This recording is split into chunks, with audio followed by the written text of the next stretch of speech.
학교에서 받아온 내 귀여운 토마토 화분. 친구는 예쁜 토마토가 열렸다고 하는데 내 화분은 왜 시들어버린 걸까요?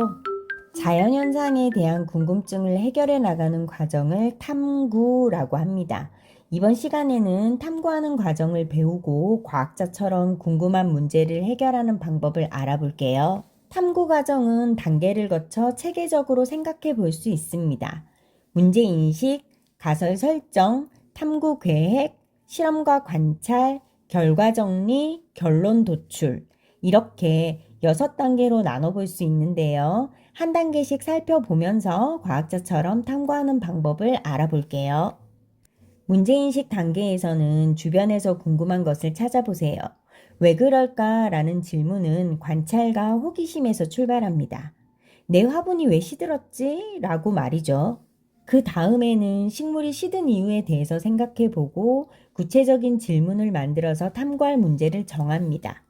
빛을 받지 못해서 자라지 못했나? 온도가 낮아서 자라지 못했나? 물의 양이 부족해서 그런 걸까? 이렇게 여러 이유 중에서 탐구할 문제를 한 가지만 정하는 거죠. 가설 설정 단계에서는 구체적인 질문들 중 탐구해보고 싶은 한 가지를 선택하고 결과를 예상하여 가상의 결론을 내려봅니다.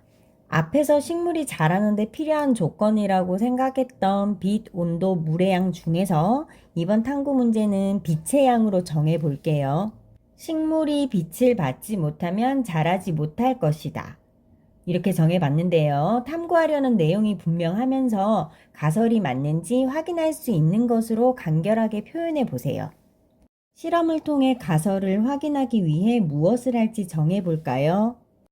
실험하기 전에 반드시 알아야 할 점은 바로 변인 통제하기입니다. 변인 통제란 다르게 해야 할 조건과 같게 해야 할 조건을 찾고 실험에 영향을 주는 조건들을 설정하는 것을 말하는데요. 실험하면서 다르게 해주어야 할 조건을 조작 변인이라고 하고 같게 유지할 조건은 통제 변인이라고 하며 실험에서의 결과는 종속 변인이라고 합니다. 우리가 세운 가설이 식물이 빛을 받지 못하면 자라지 못할 것이다 였으니까요. 식물이 자라는 데 필요한 요인 중 빛의 양만 다르게 하여 그 결과를 확인해야 하는 겁니다. 실험하는 과정에서 물의 양이나 온도 등이 일정하게 통제되지 않았다면 실험 결과가 빛 때문인지 온도나 물의 양 때문이었는지를 알 수가 없겠지요. 변인 통제가 잘 된 실험 방법을 생각해보고 어떤 변화를 측정할지를 정해보세요. 설계한 실험을 실행하고 변화를 관찰하며 데이터를 기록합니다. 매일 식물의 길이를 재거나 잎의 색깔 변화 같은 실험 결과에 해당하는 종속 변인을 관찰하고 기록하는 과정입니다.